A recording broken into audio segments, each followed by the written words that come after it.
I call to order the regular meeting of the City of Aransas Pass City Council, April 19, 2021 at 6 p.m. Let's all rise for the invocation and pledge of allegiance, and I would like to ask Mr. Donald Walsh for the invocation.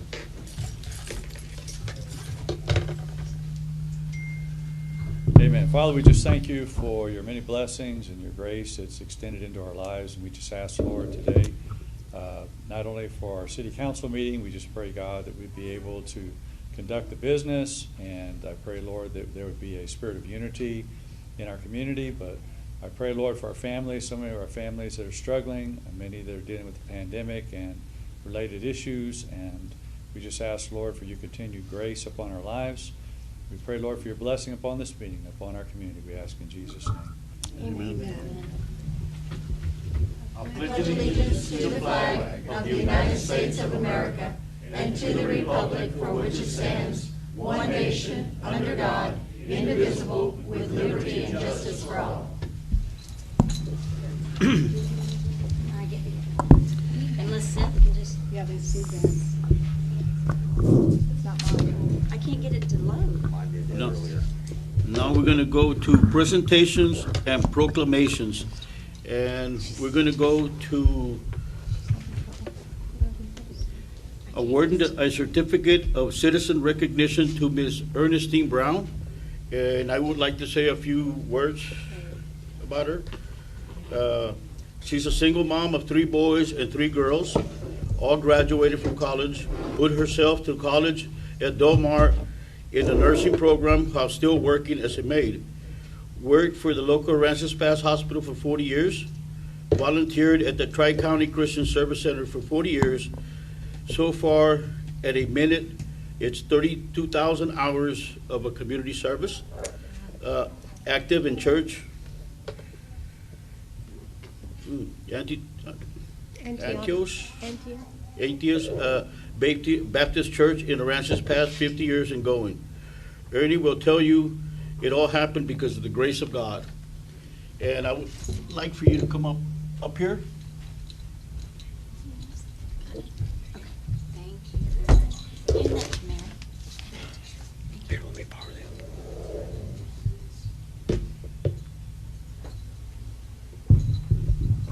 And this goes to, it will be presented to Ms. Ernie Brown. And this certificate is given to Ms. Ernestine Brown, who has proven to be an outstanding citizen in Aransas Pass, volunteering over 32,000 hours at the Tri-County Christian Service Center. Your volunteer efforts have made a difference in Aransas Pass.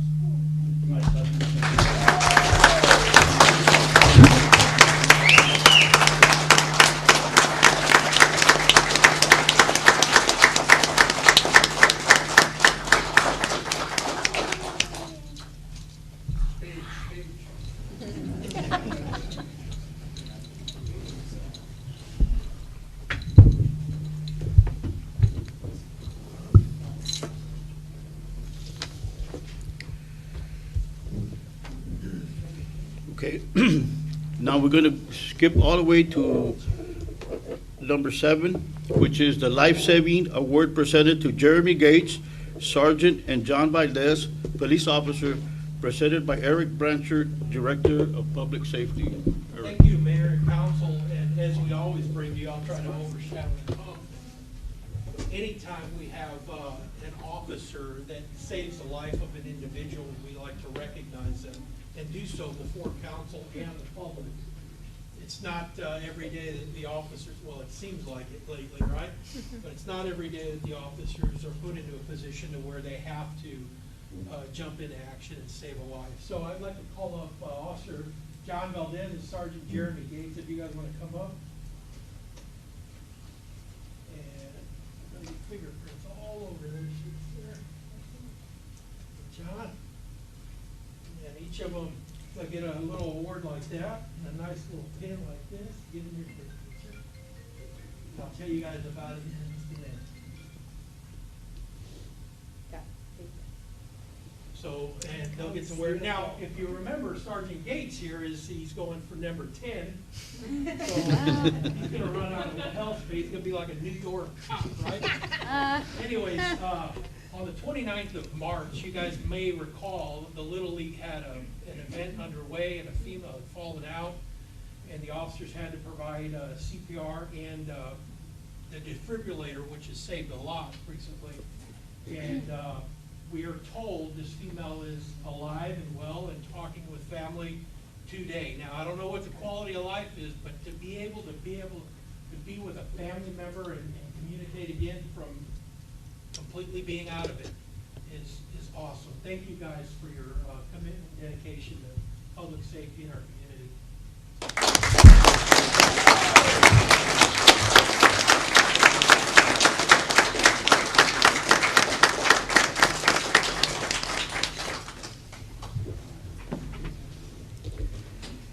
Thank you, Mayor.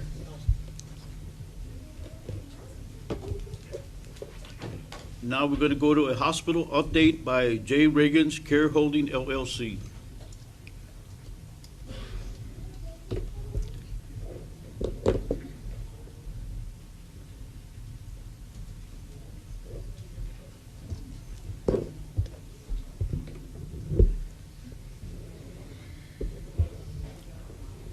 Hi there, ladies and gentlemen of the City Council.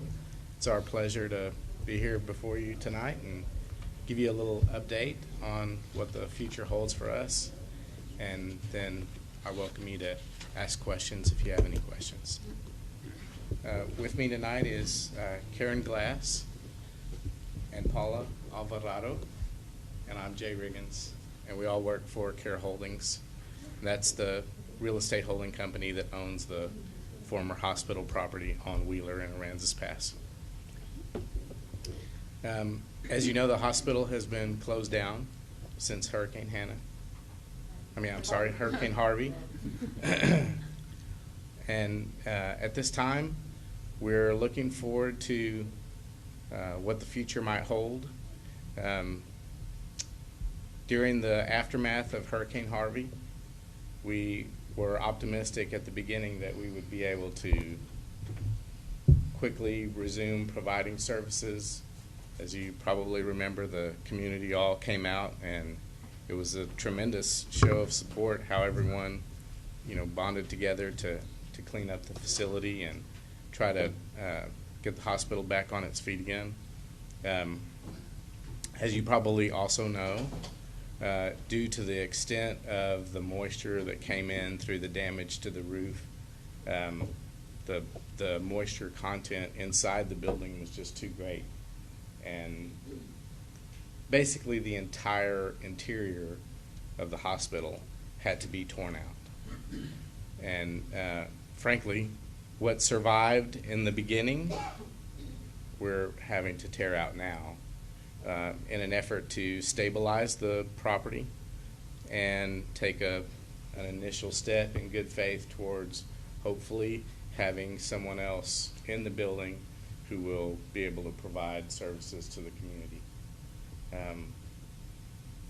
There are a lot of different ways that we could be involved in potential solution to the problem that we know is on all of your minds, which is how do we once again have some health care services available right here in Aransas Pass. And so I'd like to offer our participation going forward. We've discussed with some of the city leadership that we're interested in having a seat at the table and trying to be part of the solution going forward. As you probably know, being a small hospital, especially in a smaller, more rural area, it's very difficult under the current economic climate, especially ever since the healthcare laws changed dramatically 7 or 8 years ago. But with that being said, we recognize that this location is one that has always been synonymous with healthcare in this community. After Hurricane Harvey, it's my understanding that there were some surveys done and the voice of the community was heard that they'd like to continue being able to find healthcare services at that location that they're so familiar with. And because taking the next steps to maybe one day again have that facility open for business, providing healthcare services of some kind, is so much of a shorter, more efficient, less expensive route than starting over from scratch. We hope to be able to work with you and with the county government and with the state, whatever other authorities might help be part of the solution to find a suitable operator, probably in the best interest of everyone in the community, probably one of the hospital systems that has a presence here locally would be the right answer in our opinion. And we're ready and willing to sit down and talk with any of them and with you about how we might all work together to come up with a solution.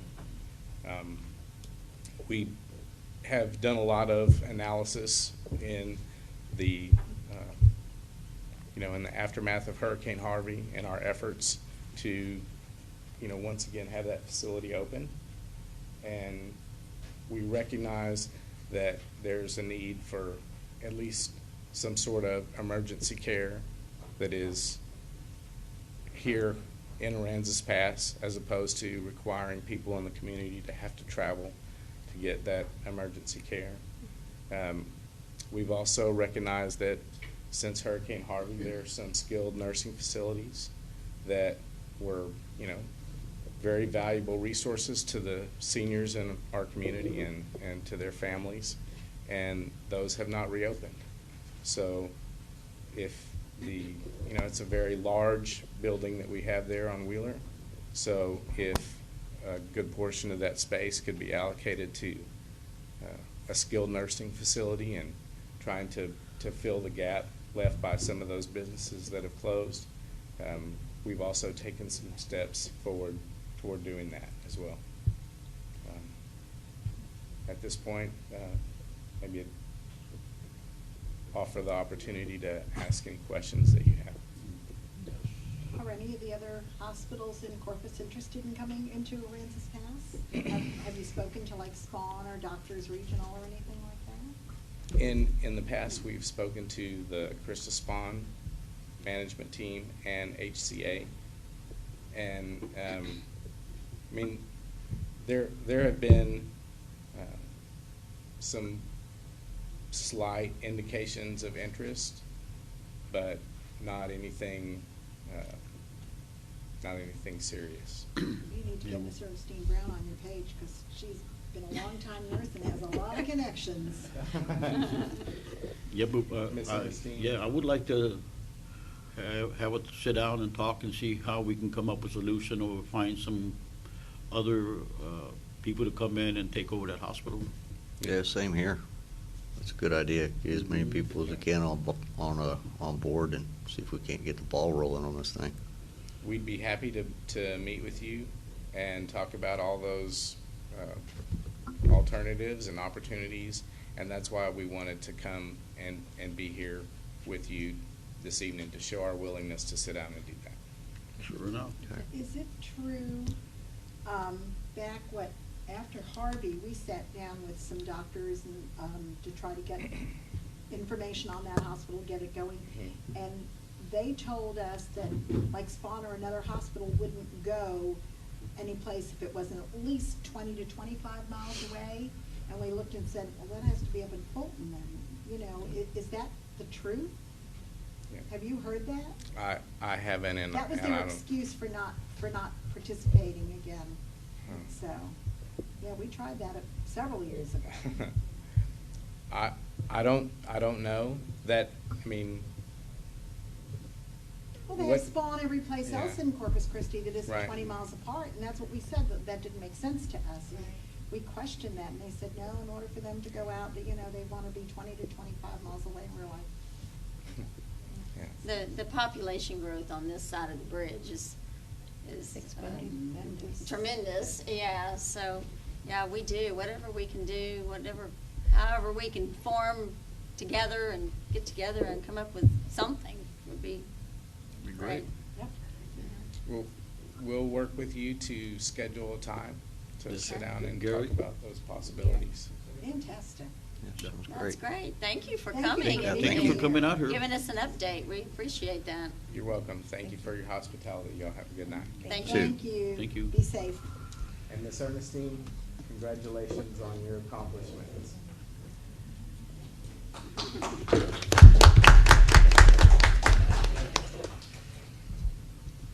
Okay, now we're gonna go to safety concerns at Lighthouse Lakes Trail. Kevin Carrick, U.S. Coast Guard. Mayor, City Council, City Manager, thanks for having us. I think I'm a repeat customer. We've had Coast Guard over here in the past. And unfortunately, we've had another incident. And so after a meeting, I think a month or two ago, we had this on the schedule. And so I'll try to be brief and bring up a few points. We've had 3 incidents in 3 years, and so we're basically, what we're doing. And I've got a slideshow up here. If it's showing on the TV? Yeah. So let me try to stick to the narrative. So Ms. Wells, my colleague and myself, we're in the investigation division over at Sector Corpus Christi. What we do is, unfortunately, it's after the fact. So, we're part of prevention, but I really think we're really response. So something bad happens, and then we're out determining the cause and then coming up with, solutions, recommendations. And so that's really what this first slide is all about. It'll remain, with the city to go back and look over. But this sort of talks about the prevention mission of the Coast Guard. And this specific, where we've got this waterway and we've got commercial vessel safety, we've got the environment because, the wakes can erode the soil and whatnot. Waterway management, which is, aids navigation in the waters, people following the laws, and then recreational boating is, just any motorized vessel really that would use that waterway. So there's a lot of, those are all departments within the Coast Guard, and those, all those entities would actually come into play here in this specific incidents that we're talking about. So this here is just a chart of Aransas Bay, the area that I'm talking about. And I've got a little pointer. So for the crowd, let's see, does this work? So I think it blends in the screen. Disappears when it hits the TV. The over here on the left side, if you're looking at that chart, there's a waterway from Aransas Pass. It's called Aransas Channel, and that runs all the way down to the junction of the Corpus Christi Ship Channel, Lydia Ann Channel. So they're all merging there, and this is our, basically we're having incidents in that same stretch of water, if you will. So I'm going to briefly talk about the 3 incidents that we've had on the next, starting on the next slide. And the first one was actually mine, June 23rd of 2018. There was actually a motor vessel. He was inbound, and then there was an outbound commercial vessel, and the outbound vessel sent you call it a wake, if you will, and it went over the gunnels of the other motor vessel, and it's what we call swamping. So he was swamped, and basically he was done until he had to bail himself out and get going. His primary interest in reporting is that he was concerned that it would happen to other boaters.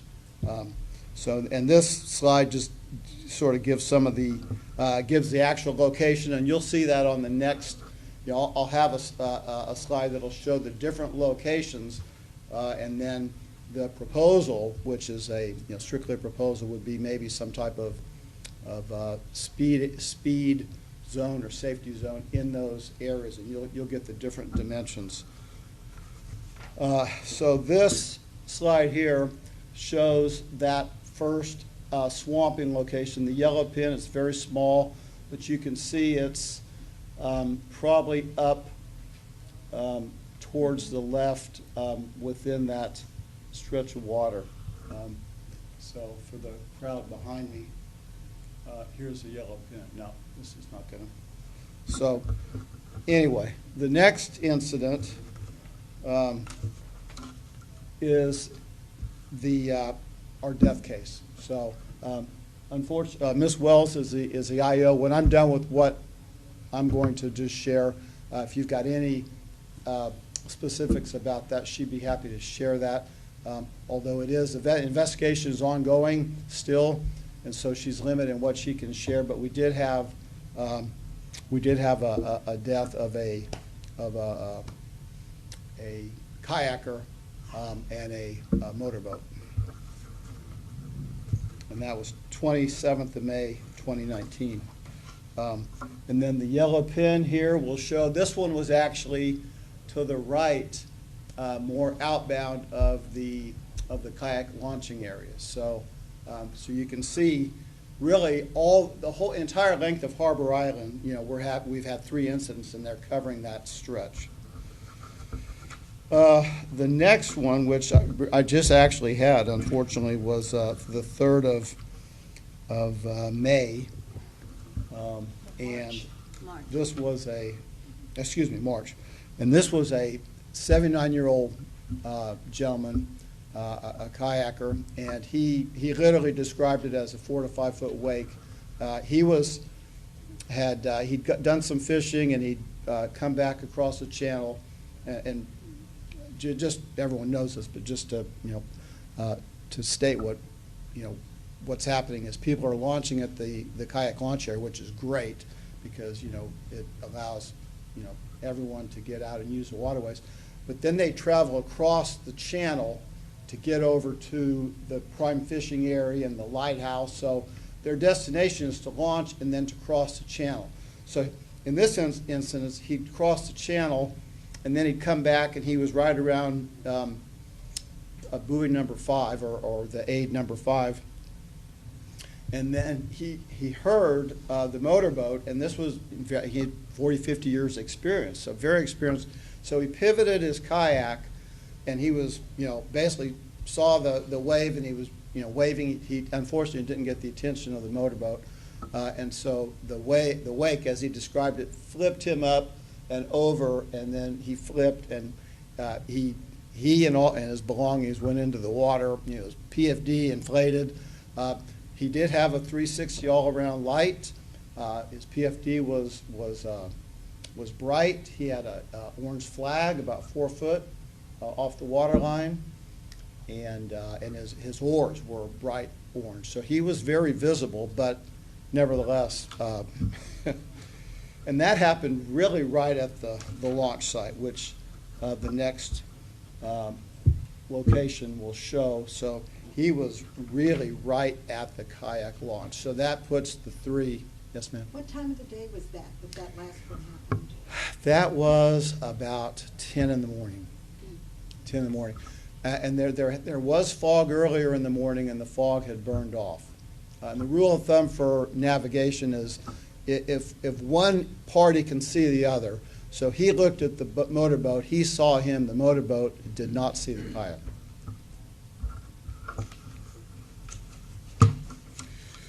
So this one here, it's just, it kind of shows the lighthouse trails, the launch site with the sign, and then, there's an overhead showing the launch site.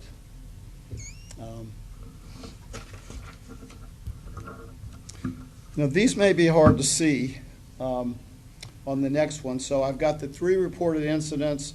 I went in and marked an X. where they all happened. So the writing is in red.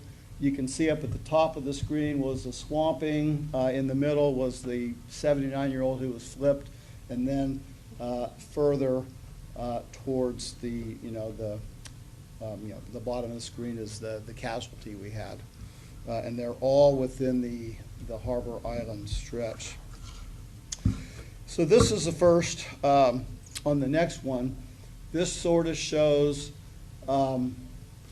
It's like, well, what can we do? Well, let's just maybe throw something out there to, the city. This is your area, your jurisdiction, your municipality ordinances. So I just looked at the incidents, and then I went and put in what I call gates. I used the buoys that are already in place. It's just so I said, well, the widest, perhaps, which is between buoys and 2 and 10, that would be one proposal, to have that as a safety zone or no wake zone.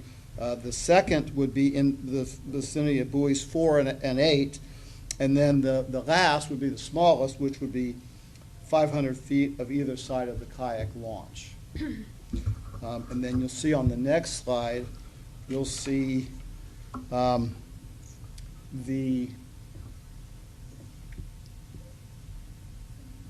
let's see, so the green bars, which I can see them because I put them in there, I know where they are. So that would be the widest. That's buoys 2 and 10, and of course it runs the entire length. I recognize there might be some folks that wouldn't be too keen on that, but that does, all the casualties happen within those gates on that green bar, buoys 2 and 10 slide. The next one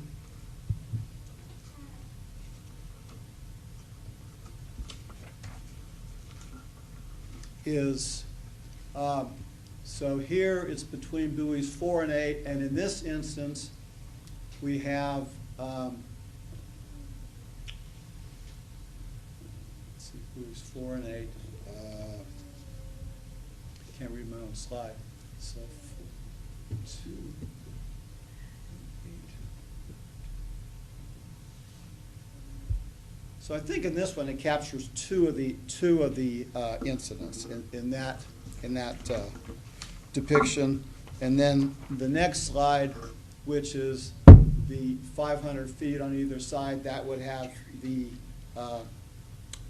kayaker who flipped. So that if you have that narrow area, then that incident was within that area. And then I just wanted to grab something that is what we see all the time. I think I mentioned this perhaps in our meeting that we had a month ago on this next slide, which is rules that we already have in place. So children crossing the crosswalk at the school, it's painted on the street. There's signage. Of course, if you put in any type of a no speed zone, then you'd want signage to go along with that. The next one shows in a school zone again, the flashing lights, and everyone knows the buses, and also here's a sign to get people's attention for the kids.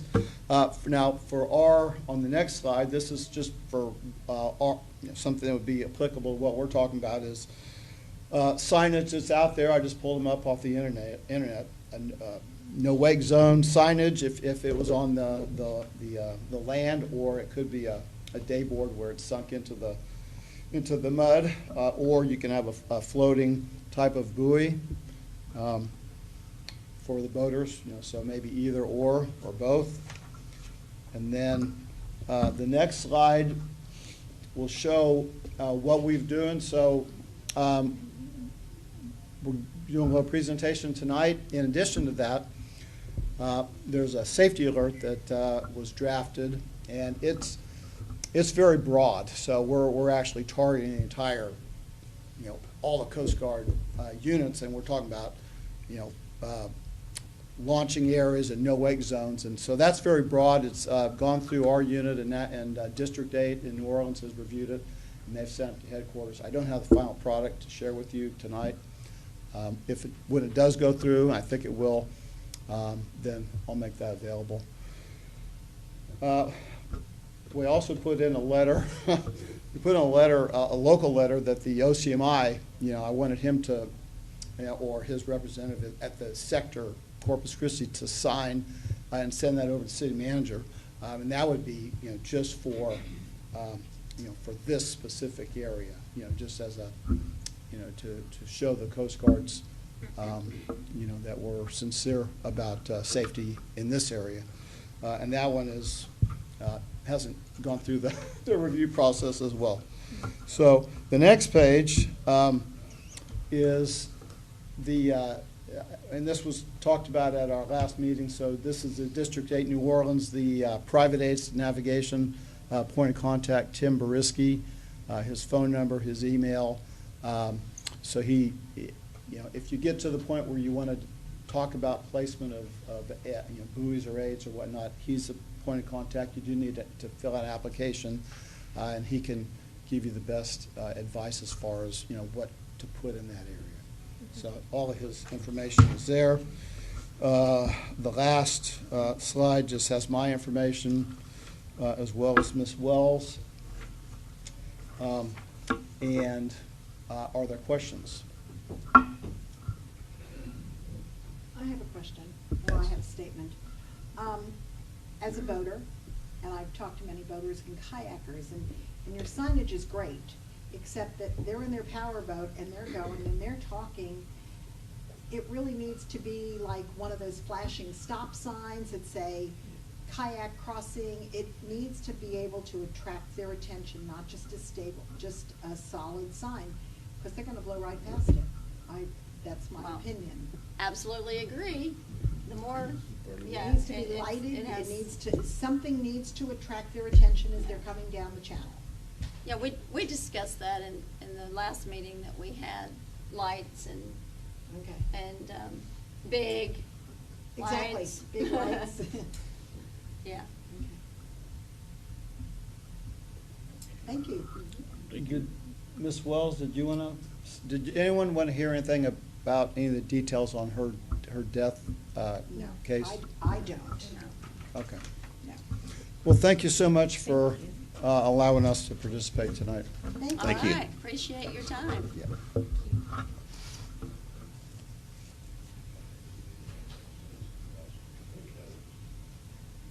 Okay, now we're gonna go to, May I speak before you go on to the next topic? sir, May I speak on this topic before you go to the next topic? on this one? Yes. Sure. Sir? The signage, my name's Hector Rios, and I'm a coastal bend kayaker here in Aransas Pass. I'm also a certified kayak instructor with the American Canoe Association. The signs are great for the boaters, but I think we need just as much, if not more, signage for the kayakers themselves. Yes. that Signs was all to discussed. beware of water conditions, weather conditions, current, things like that. The kayakers themselves do need to be responsible. I just heard a gentleman say the kayakers do need to have enough sense not to cross when boat traffic. Well, of course, Well, absolutely. But we should go ahead and put some signs out and lay some of this responsibility on the kayaker themselves. They do need to be responsible for their own vessel. And as far as I'm concerned, you should never count on the boats seeing you, period. Never at any time should you ever take for granted that you are being seen. So with that being said, I think the signages for the kayaker themselves is a great thing.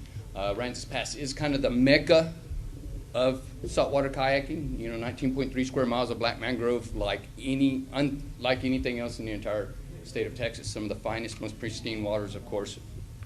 And maybe making this also the kayak safety mecca of the state of Texas might not be a bad idea. Maybe offering more certified kayak instruction classes, a couple biannually, maybe an event that just kind of concentrates on kayak safety and, of course, kayaking over around. And I think that would be a great idea to promote the safety and promote the responsibility of the kayakers themselves, because they're the ones that have to take care of themselves first. And of course, if they're in groups, I'm usually responsible. I'll cross that channel probably no less than 600-700 times during my season, starting from about March up until October. So I'm quite aware of what goes on out there, and I think some of the responsibility do need to be put back on the kayakers, and signage would help. Thank you so much. Appreciate that. Thank you. Okay, now we're going to go to the quarterly update of collection of municipal court fees and fines. Mr. Steven Salcedo from Lineberger Law Firm.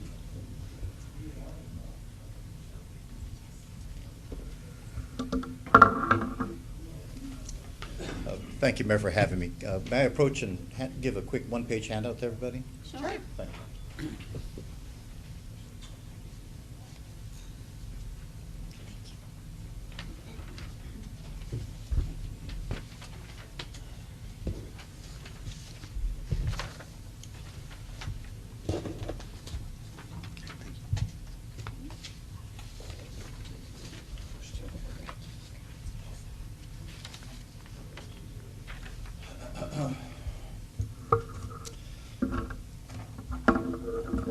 Thank you, Mayor, for having me here tonight. Thank you, council members. Thank you, city manager and city staff. Steven Salcello with Linebarger Attorneys at Law. And also with me here tonight is Ms. Gracie Torres, who is our fees and fines coordinator. What you have before you is a snapshot of our activity over the last 3 months for January, February, and March. During that time frame, we have mailed out 1,342 letters on your behalf to collect delinquent monies that are owed to the court. In addition, whenever an account's referred to us, we run it through our skip tracing computers, and we were able to locate 248 persons whose identities or whose addresses were different than what is listed on their driver's license. In addition to that, 24 outbound phone calls and 301 inbound phone calls. During this 3 months, $115,044 was assigned to us to collect. That's during the entire 3 months. Some of it we just received. And we have collected on your behalf over these last 3 months $17,577. I will mention one figure that's not on this list because it's an approximation. During that time, we also helped the court to resolve approximately $40,000 worth of other cases through non-cash credits, such as credit for time served or community service, something of that nature. I didn't put it down here because I didn't. Some of those collections are from old years that just happened to come in. So it's not technically within the 3 months, but some of it is due to the 3 months. And it's not dollars collected, it's just. That's cases resolved. Just cases resolved, okay. Yes. And how many cases did you say? It was approximately $40,000 worth of it. It was 164. But those could be old years. Could be somebody 5 years ago had a failure to show financial responsibility. They came in and showed some of it, or entered a plea bargain or something like that. Or they could have credit for time served. Okay. But if you have any questions, I'll be happy to try to answer. Any questions? Good. How often, just a question, how often do you receive any requests from the court or our municipal court that they forward you the files to collect? How often does the judge send letters or cases to you? How often is a case referred to us? Generally speaking, yes. Monthly? Okay. It's eligible to refer to us after the expiration of 60 days, and then they send it to us monthly. Okay. But we're able to take those whenever the court, if the court wishes to send it to us sooner, we can take it whenever you want to send it to us. Okay. Thank you. Yes. We're good. Thank you, sir. Thank you. Okay, now we're going to go to an update on annexation lawsuit, State of Texas ex-re Association against annexation abuse versus City of Aransas Pass, cost number A-19-0368-CV-C, presented by Mike Myers, the McBitten Law Firm. Hi, thank you all for having me. Before I begin, I just wanted to make a couple of observations. Chief, would those officers have gotten a citation and a plaque if they had resuscitated a lawyer? Unlikely. Probably. I kind of agree. Thought that was the case. And then I noticed Miss Brown, she must have started her service when she was 2 years old. She really was good. And by the way, Hector, I'm a kayaker too. And I first learned, Dean Thomas is the guy who taught me how to kayak. And we launched the first time over on the south side of the causeway to go back into Brown River Flats. And if I'm lying, I'm dying right here. I managed to get 5 feet before I fell out of the thing. I want to talk about the lawsuit. Let me tell you what I'm not going to do tonight. I'm not going to answer any questions because that implicates all kinds of problems with attorney-client privilege. I'm not going to express an opinion on whether annexation is a good thing or a bad thing. That's none of my business. We all have opinions, but that's not what I'm here for. I'm not going to respond to any questions from the audience because that would implicate all kinds of things. I'm just here to report on the lawsuit and what we've learned since we did this lawsuit, since we started this lawsuit. This is actually the second lawsuit. The first lawsuit was filed in June, I believe, of 2019 by the Association Against Annexation Abuse, and I'll talk what we've learned about them in the context of the lawsuit in a minute. But that lawsuit is currently on appeal of a procedural ruling by Judge Flanagan, and it's been stayed because it just makes sense to everybody that we're not doing anything with that one until we finish the Big Daddy. And the Big Daddy is one that was filed by the state of Texas. It was actually filed by the county attorney in November of 2019. I think the actual date she filed it was November 29th, 2019. And that would have been Kristen Barnaby. She filed the lawsuit. She filed it in the name of the state of Texas. As you all know, she was defeated in the Republican primary in March, and her successor, Amanda Oster, has now appeared, and she's the lead attorney. There are other attorneys involved in the case. There's Jennifer Osteen, who's Miss Oster's assistant, and then there's an attorney by the name of David Earle from San Antonio. Whenever I get a lawsuit, one of the first things I do is I want to know what the attorney on the other side is like. You know, I do what I call G2. So I did some G2 on David Earle. First of all, he also represents the at least one of the landowners with property they annexed. He doesn't just represent the state, and he doesn't just represent the association. He also represents Rockport Terminals, who is one of the landowners, landowners in an area known as Phase 2. But I did some G2 on David. He's an attorney from San Antonio. He has a bit of an interesting history, I think. I thought it was kind of interesting. Now, he said he was a city attorney from 1980 to 1993. That's the first thing I noticed on his website. Actually, that's not correct. I think he just didn't do a very good job editing his website. He's not the city attorney. He was an assistant city attorney. And there's a pretty big difference between the two. That'd be like saying, I'm a teacher when I'm really a teacher's aide. I'm sure he just misedited his website. In 2003, the San Antonio Express, this caught my eye, ran a 4-part series on David Earle. They referred to him as the TIF King. TIF stands for Tax Incremental Financing, and it's a funding mechanism where a city gives a developer some money to go in and develop an area in the inner city. Here's what they said. I don't know if it's true or not. This is what they said. Imagine a government subsidy that cures San Antonio's poorest neighborhoods. Thanks to this multi-million-dollar pill, new homes breathe life into dying parts of town. Families move in proud of their investment. Sounds pretty good. You might say good things about such a program. Now imagine how the same subsidy puts buildings on valuable land that would have been developed anyway and stops local government from collecting $650 million, $58 million in tax revenue. I don't want to let any of the millions go to waste. Enough money to build 3 SBC centers. Now, I don't know what an SBC center is, but I guess it means something to San Antonio.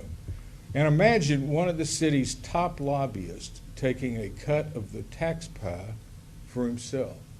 Welcome to San Antonio's complicated world of tax increment financing, TIF for short, where each ambitious project comes with a price. And you can see the site if you all want it, I can give it to you. Also in 2013, the same newspaper, San Antonio Express News, referred to him as one of the developer's biggest lobbyists. Okay, so that's just a little bit. I wanted to find out all I could about him, and that's what I found out. Now, what's Rockport Terminal's involvement in this lawsuit? Because Mr. Earl represents Rockport Terminals individually. He also represents the association. He also represents the state of Texas. Okay? Rockport Terminals hired David Earl. And I believe Rockport Terminals, what I've learned in this lawsuit, they're the mover and shaker behind all this, to tell you the truth. Okay? Could you please state your name for the record? Matthew White. And where do you live? I live in San Antonio, Texas. Are you a member of the Association Against Annexation Abuse? Yes. Okay. Do you own property in any of the areas that the city of Aransas passed annexed? And when I say you, I mean you personally. Personally, no.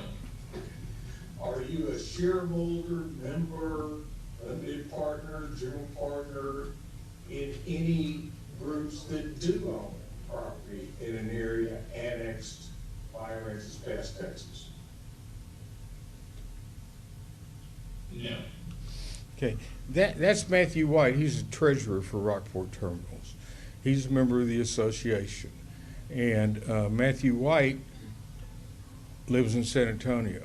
He doesn't own anything in San Patricio County. He doesn't own anything in Aransas County. That kind of caught my attention when I found that out. I also did some plotting on this board over here. Y'all can see these green pins. I don't know if you can see them or not. The green pins represent lots that are actually in the annex area. The yellow pins represent members of the association who lots that aren't in. I think you'll see they predominate. In fact, as near as I can find out, about 6 people that are members of the association, there's 48 members, about 6 of them own property in the annexed areas. Not a whole lot of them. Okay, Rockport Terminals. Now, why did I say they're the mover and the shaker? Okay, why did I say Rockport Terminals was the mover and shaker? And that was important to me. I want to know who's driving this thing, because they pay the money. They pay the money. That's just flat out true. Here's Matthew White again. Remember, he's the treasurer for Rockport Terminals. He's also the treasurer for the association. I would assume that from time to time that association incurs financial liabilities or financial expenses, correct? That's correct. And they're paid for by the association, correct? They are paid for by the association or by its members on behalf of the association. Okay. Are you familiar with how any of those are paid? Can you clarify what you mean by how they're paid? Sure. Are you familiar, for example, well, this expense was paid by this particular member? Yes. Are you aware of any expenses of the association that were ever paid by an individual member of that association? I don't know if there's been any individuals that have paid expenses directly on behalf of the association, if that's your question. Yeah. Has Rockport Terminals ever paid expenses on behalf of the association? Yes. Would I be correct if I stated that Rockport Terminals, to your knowledge, to the best of your knowledge, has paid more than 50%?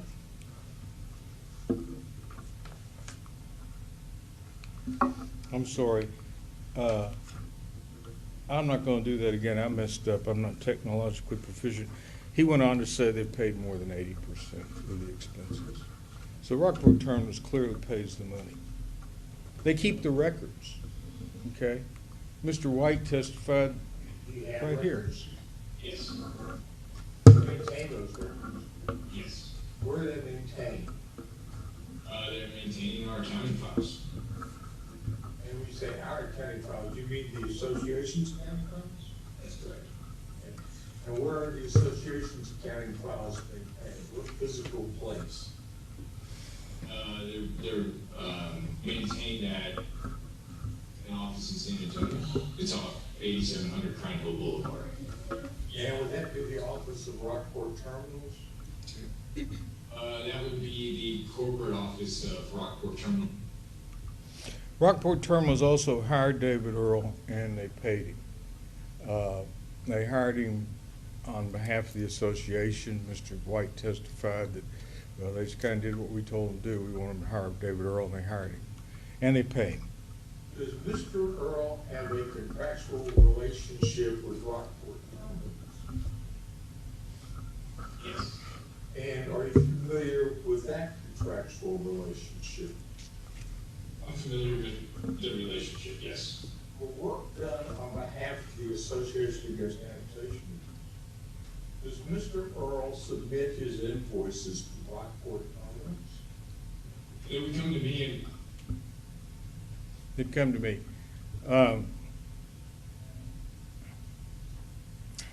Well, I won't talk about conflict right now, but next slide. Rockport Terminals, or its sister company, they sold their property to their sister company, Eagle Ford Waste and Disposal. Stands to make a lot of money. Why is that important? Because I wanted to know.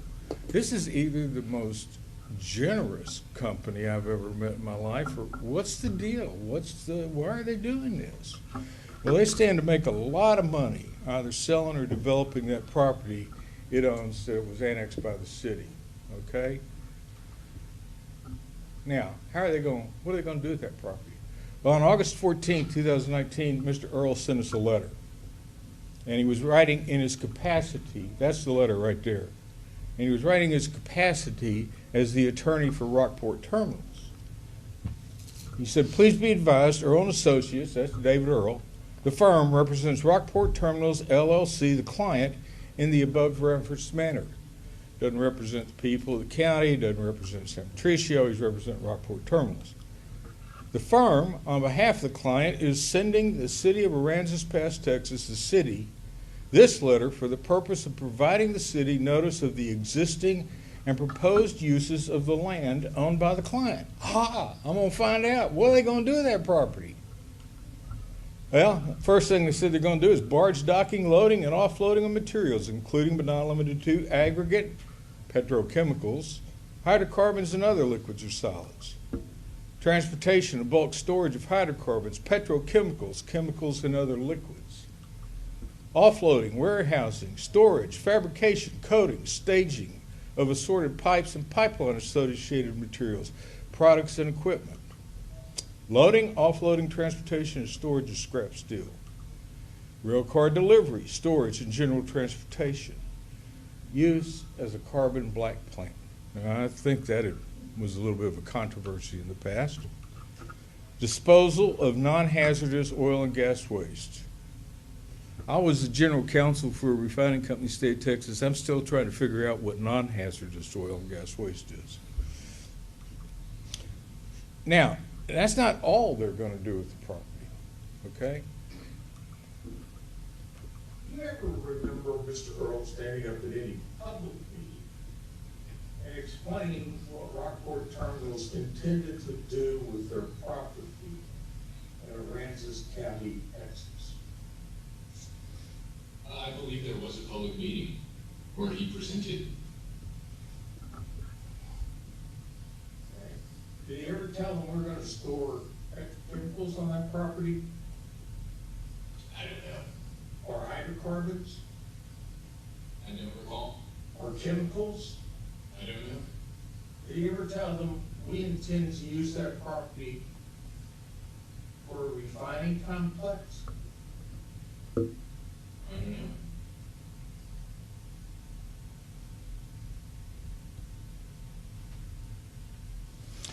Now,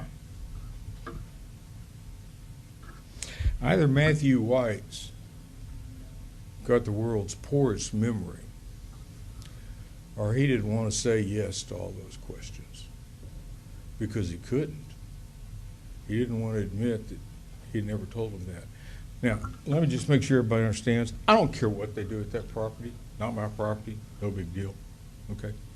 I just think if you're going to do something with property, you ought to tell somebody the truth about it when it has the impact on you. And I'm not sure that's been done in this case. I'm not sure that Mr. Earl has been totally truthful with you guys. Okay? Now, you heard the last thing I said was refining complex. About October 30th of last year, news kind of broke, or a rumor started that Rockport Terminals was thinking about selling the property to a company called Horsepower Energy, and they were going to build a refinery on that property. And oh, by the way, that property, as near as I can tell, is about 1,500 feet southwest of City by the Sea, which is not a part of the city. And when that news became public, the chairman, Melissa Esquivel, of the association sprang into action. Now, I don't think she works for the Rockport Terminals, but somehow she did spring into action. She sent out this letter, okay, right here. And it was not going to show up because I learned it did show up on the screens. But she got a hold of this letter that's kind of a weird letter. It's not signed. Nobody signs it. It just says Rockport Terminal Management. Nobody signed it. And it's supposed to send it to Horsepower Energy. Okay? And she immediately had that letter transmitted to City by the Sea, to Miss Vlasic, I believe is her name, in City by the Sea. Saying, see, they're not going to put in a refinery. I don't have the slightest idea why she would care. She don't work for Rockport Terminals, I don't think. She's not getting paid by Rockport Terminals, I don't think. So I don't have the slightest idea why in the world the chairwoman of the association would care what somebody thought was going to happen to that property. But now let's see what the treasurer of the association said. Not what some unsigned letters said. Let's see what the treasurer said. Do you know if Rockport Terminals has had any discussions with Horsepower Energy concerning the property in Aransas County, Texas? We have received inquiries from Jason Grounds. Do you know if you've responded to those, or if Rockport Terminals has responded? Sure, we've discussed. Have you discussed maybe Horsepower Energy purchasing the property? Horsepower Energy has expressed an interest in purchasing the property. And if Mr. Grounds, I think that's a yes.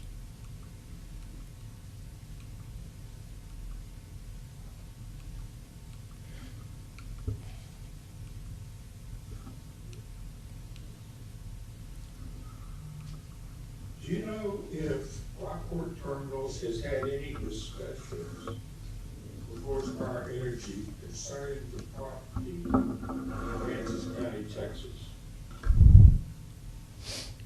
We have received inquiries from Jason Grounds. Do you know if you've responded to those, or if Rockport Terminals has responded? Sure, we've discussed. Okay. Have you discussed maybe Horsepower Energy purchasing the property? Horsepower Energy has expressed an interest in purchasing the property. And if Mr. Grounds represented that that's property they're looking to build Horsepower Energy is looking to build a refining complex on, have you ever heard that? They have expressed their interest in that. Okay. And has anybody at Rockport Terminals ever told them, hell no, you're not gonna build a refinery on that property? No. Never said. The reason Horsepower Energy kind of pricked up my ears when I got a hold of that letter was because I think in early October, Horsepower Energy pitched the city council about buying the property and putting a refinery there. And the reason they had to do that is because since it's been annexed, it's now under regulatory control of the city. Of course, if it's not annexed, then they can do with it what they want to. Now, where are we in the lawsuit? Mediation is coming up a week from tonight. April 26th, we're mediating from Judge John Specia Jr. in San Antonio, Texas. He's a former judge. We'll see if we can't work out something that might, and by the way, that's my phone that's going off. It's telling me I need to take my medication. Literally telling me I take medicine, I have heart medicine I have to take. But we're going to mediate. Hopefully we can figure something out that will make a lot of the residents happy. Maybe not. Trial, May 25th. It was originally scheduled for November 9th. It's been put off. It's now May 25th. Can't promise you it'll go then, but that's all I got. Thank you. Thank you.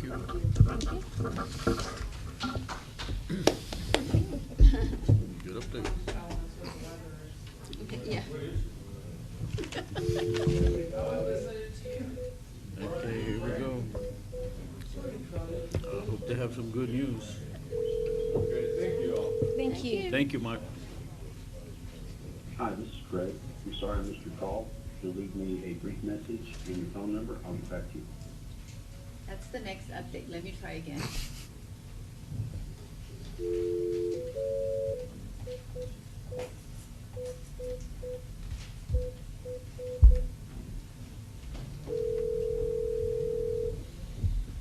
Hi, this is Greg. I'm sorry I missed your call. If you'll leave me a Scared. brief message and your phone number, I'll get back to you.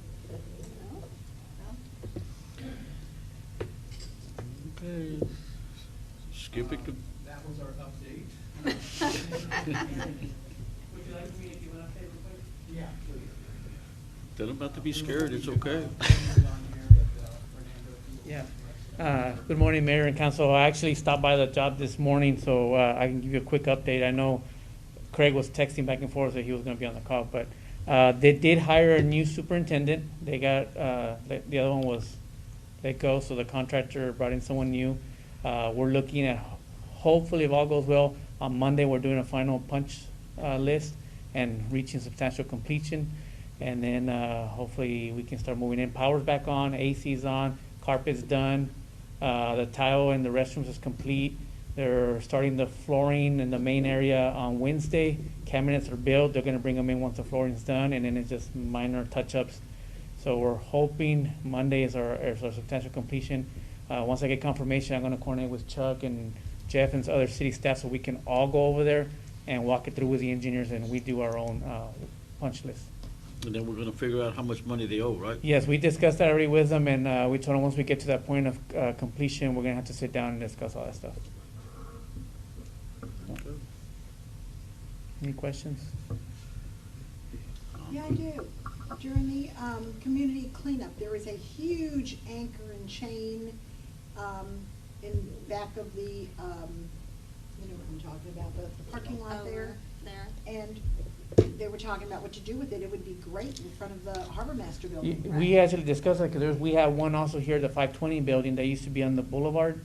And Chuck and I had discussed already about possibly moving it over there because that would look nice as an arrangement. So where was this one located at? Probably the same one we're talking about. It is. Okay, the 520 building? Same Yeah. one. Yeah. Okay. Mhm. All right. Thank you. Thank you. Okay, now we're gonna go to the city manager, which is considered an act on authorizing the city of Aransas Pass to issue a request for proposals for administrative services and request for qualifications for engineering services for the American Rescue Plan Act of 2021. Mayor and council, the purpose of this is to be ready and ready to go for engineering services and administrative services when we get final details on this grant. This is something that's impacting the entire state, I guess, impacting the nation too, I guess, but certainly in Texas. You go to different city meetings around the state and everybody's talking about the American Rescue Plan. And we really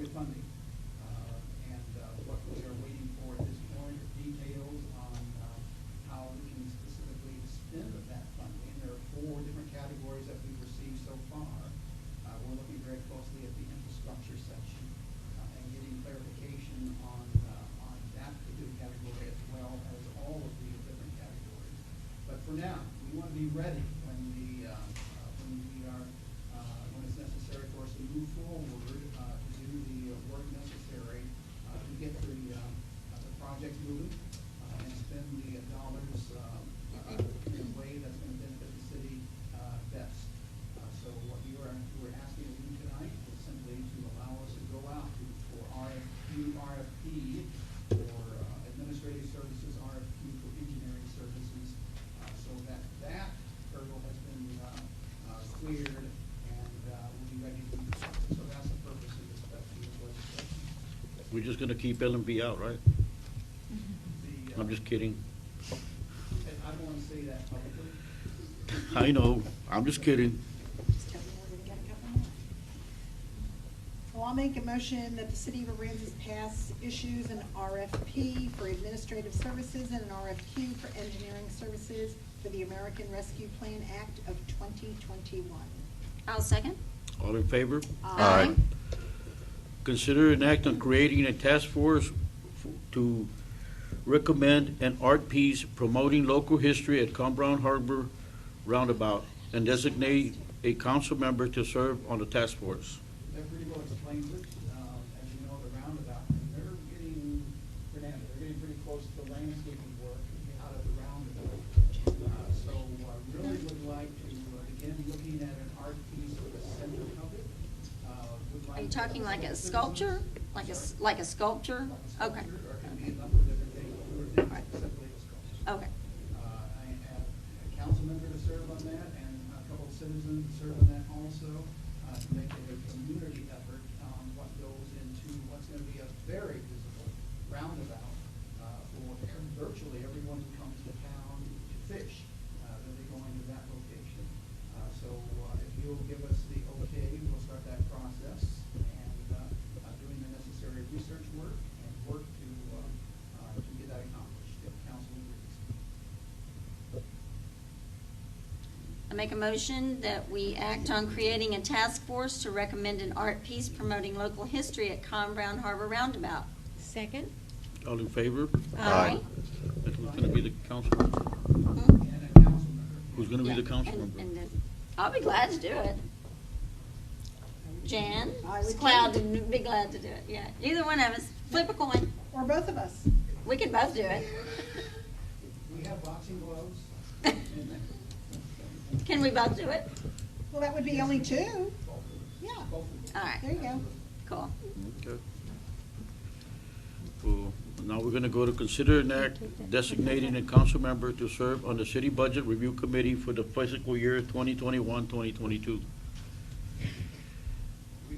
Mayor and council, we do this every year, and actually, this is kind of the first step, one of the early first steps in the budgetary process, that process we all go involved. And we're asking you to name a council member. In the past, it's been Vicki, and she's done a yeoman's task as far as very successful work with the budget, and we've appreciated your input. That's been the case in the past, but you need to name someone for this FY22 budget. I make a motion that we elect Vicki to continue that. She knows the process. She's done it for several years, and if you're willing to do it, you've Sure. done a great job. I'd be honored. I'll second. All in favor? Aye. Thank you. Okay, we're gonna go to consider an act on resolution approving offer to purchase tax resale properties, suite number S-00-1034-3X, lot 23 and 24, block 684, original town site, City of Aransas Pass, San Patricio County, Texas. The property is located in alleyway. A bid offer was submitted by Robert Cooper in the amount of $100. Staff is recommending not approve this, and Mr. Cooper's done some great work in the community. We need to be aware, however, that you, as a council, agreed to a 30% minimum as far as what can be paid. This is less than 1%. That's one issue to keep in mind. The other issue to keep in mind is you've also asked that we look at and pursue, and you'll be hearing more about this soon, the renewal of the wet slip permit that was allowed to expire in 2015. And so I met with the Bel Air people, and we started that process. What we would like to do is, as we said, recommend that you not approve this, because that Bel Air work, as far as renewing the permit, will require parking in the area if we follow the way it was submitted originally. And that's what we're suggesting that we look at. Take the old permit and simply maybe update it a little, but it's going to be very close to the old permit. That allowed for parking in that particular area. On this one anyway, we're asking that you deny it, but that's up to you. I'll make a motion that we deny that request per recommendation from the city. I'll second. All in favor? Aye. Consider an act and resolution approving offer to purchase tax sale property suite number S-05-1093-TS, lot 25 and 26, original town site of the city of Aransas Pass. Mayor, can I just can we have the gentleman come over, because I lost my agenda, my computer went down. Okay, All right. And I can't get any of my attachments to open, so. yeah, so I think all three of us do. Mine, I won't open here. What do you What's that? need? Yours won't open? Our computers are all won't down. open. I mean, they're not, I can pull up the agenda memo if that's. Well, we can pull up the agenda, but I no, can't I pull- can't even pull up the agenda anymore. I can pull up the memo for this, is what I meant. Okay, just put them all up here. Yeah. sorry about that. It was working good. Oh, no, it worked that time. work? It worked that time. See, at our house it is too. Oh. So this is. Wrong one, So though. what's your text number? Oh, What's your phone number? Look, it went goes away. down again. where did I go? How do you want me to get hold Oh, of there we you? go. I have a live stream that's already connected. Let's see. Oh, on the okay. internet. I see So we'll just go cameras. like this? Yeah, I can hear you guys no matter Okay. what. Like I said, it's.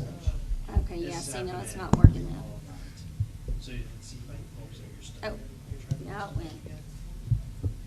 It just took a long time. So I'm sorry, guys, this is sparkling tonight. I know, we lose it at the house all the time again. Okay. We all good? I think, Mine started working, it was just Yeah, real slow. it's up. Okay, He just said spark light was down, up and down, that's why. Yeah, it's been dropping my It's screen. working now. Okay. Okay. Sorry It's about consider, you're right. It's consider an act on resolution approving offer to purchase tax resale property suite number S-05-1093-TX, lots 25 and 26, original town site of the city of Aransas Pass, San Francisco County, Texas. The property is located on Rife Street. The bid offer was submitted by Invicus Management LLC in the amount of $8,000.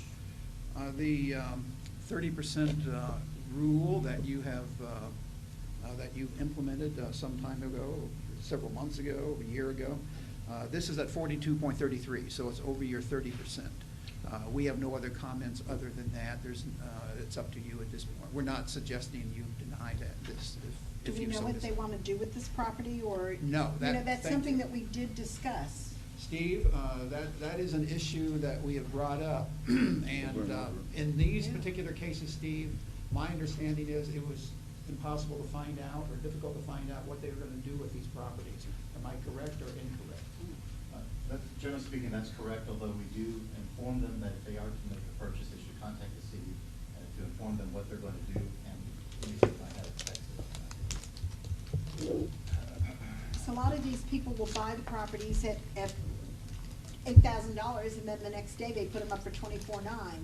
And we had asked that when you come to the city on any of these properties, not only 30%, but we would like to know what your time frame, what you're building on it, so that we can make we want that property put back on the tax roll.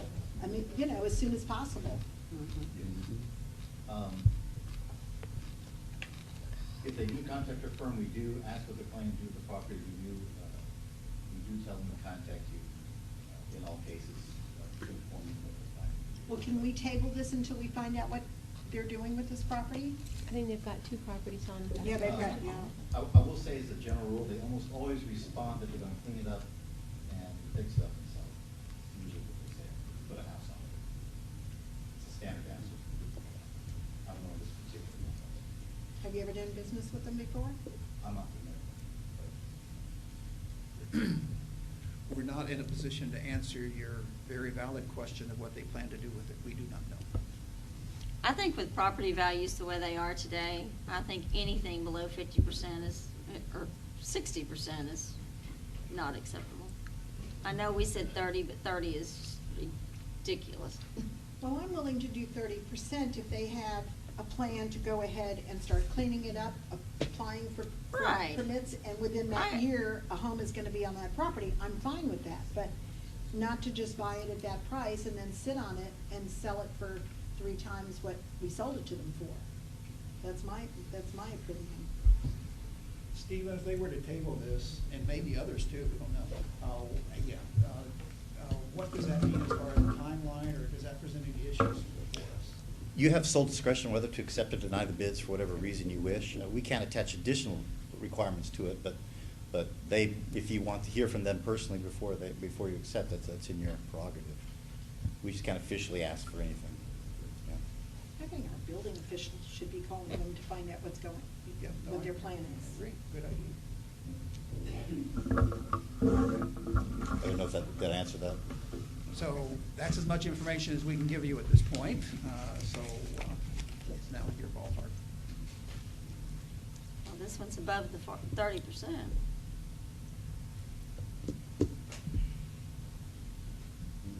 What's in favor of the council?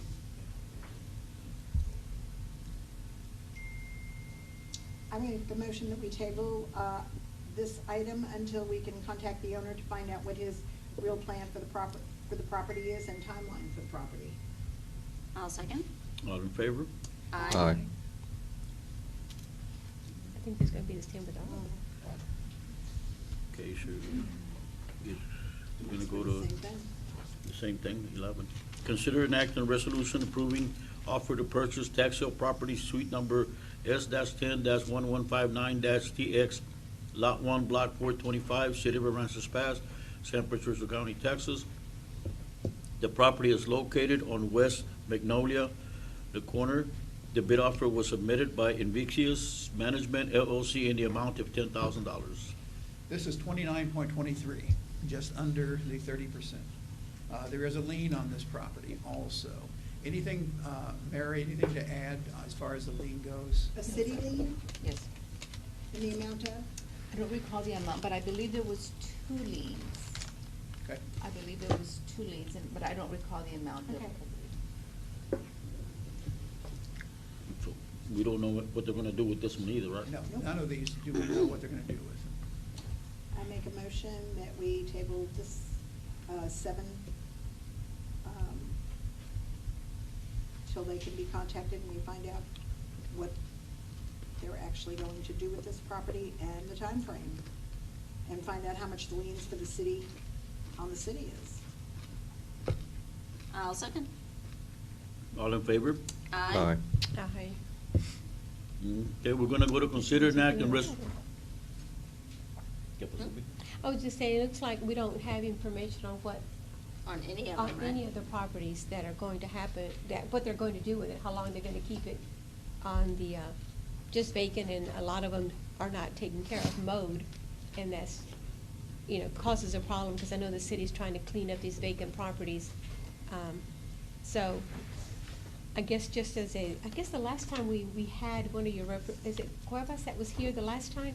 Yes. We visited with him when he was here. We were asking him if y'all could get a little bit more detail, because we have people that buy property that we had next lot that comes in and is bought so much property in the city, they just sit there vacant, and then they're the ones that sell it for 24,000 whatever change, and then they only pay probably, like back then it was like $100, $1,000, and they're not even keeping the properties clean. So that was one of the things that we had asked, if we could get a little bit more detail from when they submit a bid. What are they going to do? How long are they going to take for them to build something? We're just just trying to see, because there's a lot of interest in Aransas Pass right now, people buying properties. You know, I don't want to be enabling someone just to come in and buy a lot of property, and then we sell it to them for next to nothing, and then the ones that make a big profit on it. You know, we're just at least pay what's owed. If they want to sell it and make a profit, at least pay what all the liens are, whatever is owed on that property. Just something that we visited with Mr. Cuevas when he was here the last time. So, just, is that something that y'all are able to do? We could certainly talk to them. There's something we are able to do. We can't attach additional requirements to no, them, I and you have the understand. sole prerogative to deny these for whatever reason you want. But Correct. we could gather that information, or we could direct them to the city as well, whatever you would like, or both. Just trying to get a little bit more of what they're going to do and how long are they going to hold it. We can ask them those questions. Good, thank you, Okay. appreciate it. Yes, ma'am. Okay, so- Melinda, I'd like to talk to you about these also at some point. Okay, so y'all want to table all of them or what? Let's table all of them. I thought you just made that motion, no? Yeah, Just that just to one. table that one. Oh, okay. All right. Can we make it to broad? Yeah, 'cause I can't Can we pull make that that up, motion so I don't broad? know what's paid on what. 7.7 and 7.8 are the last, and 7.9 are the last meeting. Okay, is there a motion to table all of them? Yeah. I can get back to it. I'll make a motion. I make a motion that we table, what is it, 7? 7.7 through 7.9. 7 through 7-9. I'll second. All in favor? Aye. And just to be clear, the two main questions you want us to ask is what they're going to do with the property and how long they're going to hold it. Correct. Yes. Okay. And most of all, maintain it, clean it up. You know, as soon as they buy it, to clean it.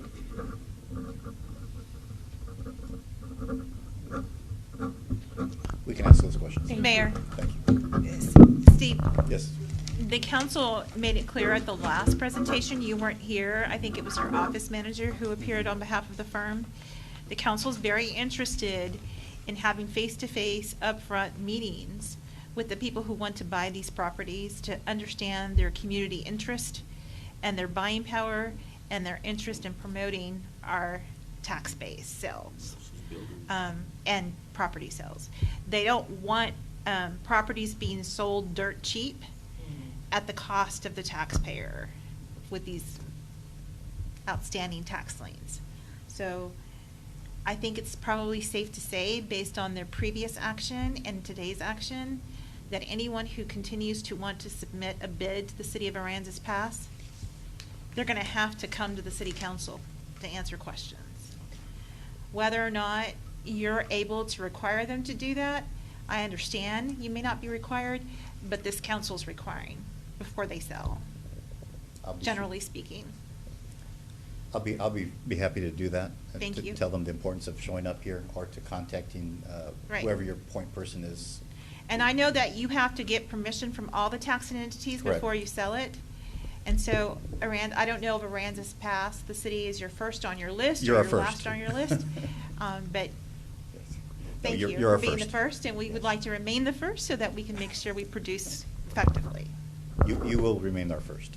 Thank Thank you, appreciate it. Thank you. Thank you. All right, thank you. Okay. So we're going to go to the monthly municipal court report for March 2021. As is the case with all the reports, we were going to have everybody here for this meeting, but we looked at the size of the agenda and didn't want to keep you here to midnight. Yes, thank you. So all the Thank reports you. are submitted in writing. They're available to the public and available to you, but they've been sent to you. Okay, then we're going to go to Development Services, which is considered an act to award the contract to J.J. Fox Construction for the Motel 6 utility improvements for a total amount not to exceed $90,894. Yes, sir. Good evening, Mayor and Council. We went out for bids. This is the extension of the utilities up to the property line of the new Motel 6 coming in. The city had budgeted $150,000 for this project. We did come in under budget at $90,000.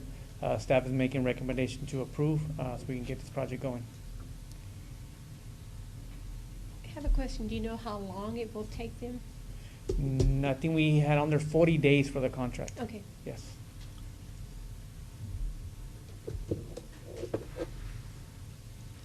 Okay, I make a motion that we award the bid to J.J. Fox Construction for the Motel 6 utility improvements for a total amount not to exceed $90,894. I'll second. With no change orders, okay.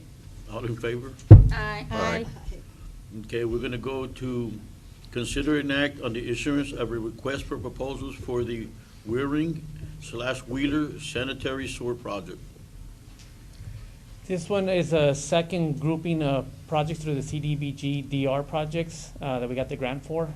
So we're just asking right now permission to go ahead and advertise it. We're about a week and a half from having the plans ready. So instead of waiting for another council meeting, this way, as soon as we get stuff ready, we can start advertising it.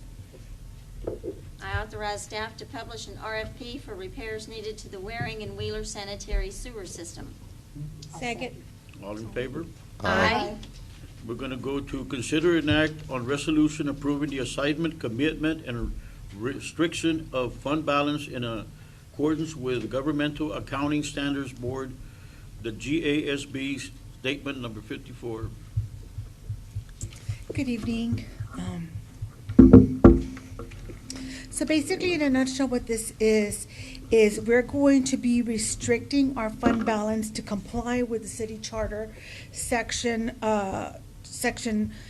City Charter Section 11, which is the contingent appropriations.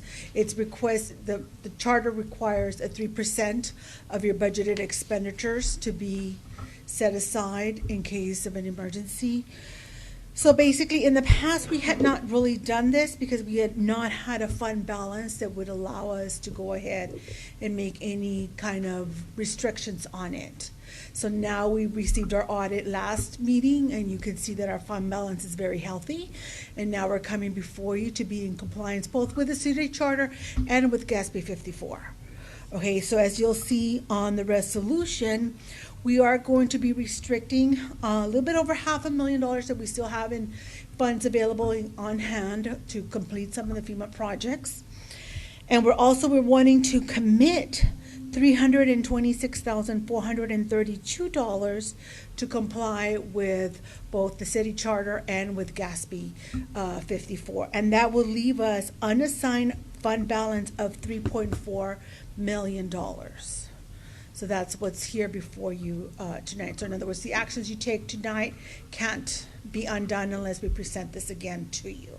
So hopefully next year when we get our audit, we'll be here before you again to recommit the funds according to whatever the 3% of the budget expenditures for next year's audit will be, budget will be, I'm sorry. Isn't it a great thing that we're able to do this year? I know, right? Yes. Very good. We've worked The first long and time. hard to get here. Yes, we have. Mm-hmm. Yes. Yeah. Well, I'll make a motion that we approve the resolution of GASB 54. I'll second. All in favor? Aye. That's like a proud parent moment. Yeah, exactly. Yes. Thank you, Gary, for your leadership in working with you, because without you, it wouldn't have happened. Without you and Sandra, it wouldn't have happened. Thank you. Okay, we're gonna go to the public safety, which is consider an act on ordinance amending the city code of ordinance by renaming chapter 28, traffic, article 6, golf cart, rescinding section 29-101 28. through 28-108. Okay, 28-101 and 28-108. Repealing all conflicting ordinances, providing a savings and severability clause, providing for publication in the official newspaper, and providing an effective date. Quickly, Mayor, at your last city council meeting, the city council approved an ordinance authorizing golf carts, electric vehicles, and off-highway vehicles to drive on our roads. I think it was at 35 miles per hour or less. Is that right, Councilmember Knight? Yeah. At that meeting, you decided that you didn't want to have a city registry, as provided that the ordinance allowed for them to have a state license plate. You didn't want to impose additional registration requirements within the city. And so I told you I'd bring that back to your next council meeting to rescind that. And so this is a rescission of golf carts having to be registered with the city. But they still have to comply by getting a license plate with the state. The state. Right. So they'll both be with the state. The off-road and the golf carts will have to go to the state to get plates for both, right? Yes, sir. Okay. Yes, sir. Well, I make a motion to consider or to amending the code of ordinance by renaming chapter 28 traffic, golf carts, rescinding, this got me all messed up. Am I reading the right one? Yeah, you're reading it right. Okay. Sections 28-101 through 28-108, repealing all conflicting ordinances, providing a savings and severability clause, providing for publication in the official newspaper, and providing an effective date. I'll second. All in favor? Aye. Aye. Now we're gonna go to consider an act on approving the issuance of a request for proposals for a new citywide PBX phone system.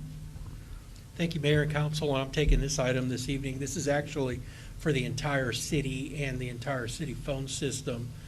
We've had a lot of problems with our phone systems going out. In fact, so many so that we have 2 backup phone lines currently in the police department to support us when the phone system goes down. Also, you need to understand, when we last purchased this phone system, it was at a very big expense, a few $100,000, and it is now at the end of life, meaning as this system crashes or goes down anywhere in the city, we have no option available to us. We can get handsets and stuff like that, but if we lose the server side, we're looking at about another couple $100,000 expense to replace what we already have, which we and the IT staff do not feel is adequate. A lot of services are going to online hosted type phone systems. And if you recall our internet backup that we have on the city, not the internet you guys are using here, there's a separate one over here. But what all the wired systems are plugged into on the city side and the rest of the city, that internet backup is the backbone of the new phone system. Now we're trying to go out for bids for that new phone system to replace what we currently have. This is basically an evergreen solution, meaning it continues to evolve and update over the years as changes come about. And we also have funding to help pay for this initially to get it off the ground and going, and that is through the COVID funding. The reason for that is anytime we have to vacate the city or go somewhere, you can take your phone with you on a software app on your smart device or on a computer from any other remote location. Your office phone follows you wherever you go with the systems we're looking at. So if you approve this, we have a bid package written up already through our IT department, and we will start seeking bids for this project. Okay, good. All right, I make a motion that we go out for requests for proposals for a new citywide PBX phone system. I'll second. All in favor? Aye. Aye. We're going to consider an act on approving the fire department to use Shrimpery grounds for a sanctioned barbecue contest on Saturday, September 25th, 2021. Mayor, Council, good evening. The fire department's planning a sanctioned barbecue cook-off, which are the big guys, the professionals, and they require a pretty big space, 30 by 40 is what they're telling us. So the only area for that would be the Shrimpery grounds, so we're requesting if we could use that. The cook-off is going to be in September 25th is the date we're planning on, so, That sounds exciting. yeah, really exciting. Yeah, So. that's good. Do you- Are y'all together with the chamber, or just you're doing it all yourself? No, with the chamber, we're getting Okay. their help, with sponsors and all that, Good. all that All good stuff, right. so. Great, we've needed another event Yeah, like we're- this. This Would is you good. just need it one day, or do you need it another day No, for them to set up? well, or- it's really Friday. They told us they usually get there on Friday to set up. They bring the trailers out, and then their cook-off is on Saturday. Will they leave Saturday or stay? They'll Friday? stay Friday. They'll stay Friday? They'll stay Friday, and You then think they'll load up and take it all off Saturday? Saturday. Saturday after Mhm. they say that. After- Okay. after Just to the- let you know, this started with Spirit of Aransas Pass. You know, we always have good. Bacon Fest, and we decided not to do Bacon Fest this year. We talked with the police and fire department, actually the fire department. So this will be the morning event, The morning And then event. the evening event is going to be a firefighters ball that'll be Oh, held I at heard the Civic something. Center. Oh, And, okay. yes, we're working with, Rosemary, so we're all gonna work together on this, and Spirit of Aransas Pass is the one that is sponsoring it. And, Okay. we're looking to get a lot of fire departments involved in Mhm. this, and it's gonna be hopefully a big fundraiser for your department. Yes, Oh, yes. that's That's the plan. Okay. So, Well, I'm all for it. So get your tickets today. All right. Thank you. Nate, is this how you guys plan to buy the new PS5 system for the fire station? Yes, and games. No, That's what I thought. That's what I thought. no, don't put that in public record. I'm just joking. Thank you, guys. Well, I make a motion, we Hey. approve the fire department to use Shrimpery grounds Get for to a pick a sanctioned barbecue contest on Saturday, September 25th, and Friday, 24th. September 24th. Second? All in favor? Aye. Mary, should I abstain from that? I mean, it doesn't have Probably. anything to do with, there's no dollars involved or anything, but it I is being would. sponsored. Okay, so aye. Okay. We're gonna go to city council or staff announcement. Discussion of future workshop meeting. We have one. Yes, Mayor and Council, there is a need for you have a special meeting coming up, I want to remind you, on the 21st. That's simply a reminder of this week, so that will be Wednesday. I think, Mary, is the noon, is that? Yes, sir. Okay. And we need to have a work session, but it's going to have to be a special meeting also because some action is going to be necessary. I'm assuming that meeting, well, the time is not set for that. I assume it'll be at 5:30. Some of the topics. Noon. at- Mary. as- I think you were gonna recommend the 26th, Monday? That's what I think, I thought that's what I said for the work session on the Okay, all right. 26th. If I said something different, I'm sorry. But the special meeting we're talking about, again, the 21st, that's this week, and then the 26th, a special meeting. And some of the topics are the road partnering with Ingleside, and you're familiar with that, Fernando. And we'll have people from Ingleside here for that. The Go Mesa, if you're available, Roxanne, we can talk about it on the 26th, if you're available at that time. The 26th is a very important day. It's our mediation date Oh, okay. for the annexation lawsuit, so I will not be available on that day. Okay, we'll save that topic then for another meeting. Thank you. The basketball pavilion, you had asked for a cost estimate on a basketball pavilion. I think that's ready now, so we'll bring that to the meeting. Yes, the mayor brought that up. And panhandling, that's another item we should probably save for the time that Roxanne is here. Also, those are the main topics at this particular point that we'd like to bring up. And that could change, we could add to it, we could take away from it. But that's what we're looking at this point for the 26th for a special meeting. And that's So 5:30, correct?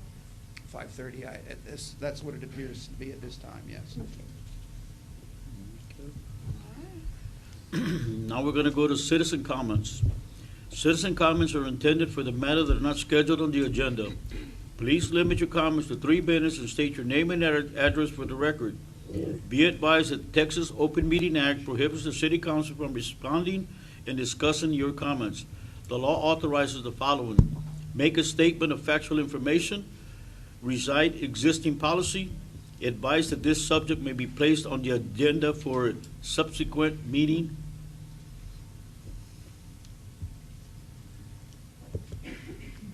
Any comments? Good evening, Mayor and Council. Just to keep you in the loop with things, on the 21st of May, Con Brown Harbor at the boat ramps will be the site for a charity fishing tournament. It is put on by, and I've got to read this, the Gulf Coast Anglers League. And some of the sponsoring organizations are the Rack Pub and Eatery, the Jones Family Hunt Club, Racks to Rods Outfitters, Swanky Wellness Center, Bubba's Barbecue, etc. And this tournament, the charity benefiting will be the Halo flight. And that'll be on the 21st. Thank you, Chuck. Anybody else?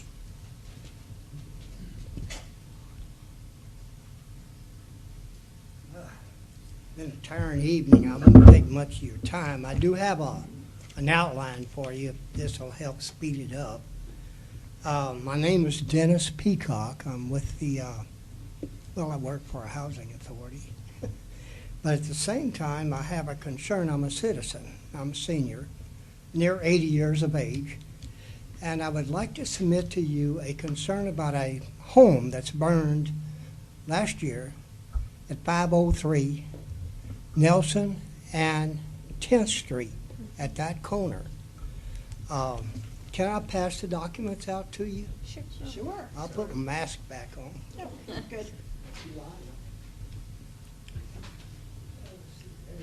Thank you.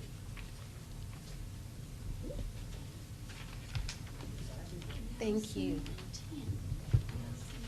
Thank you.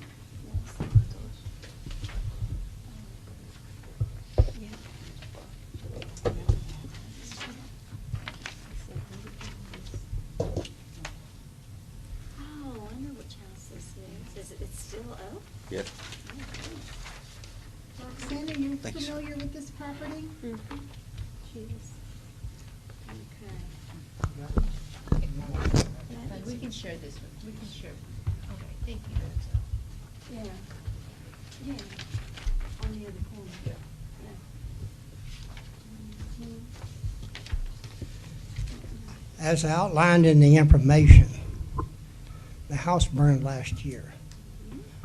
The fire gutted it and destroyed it.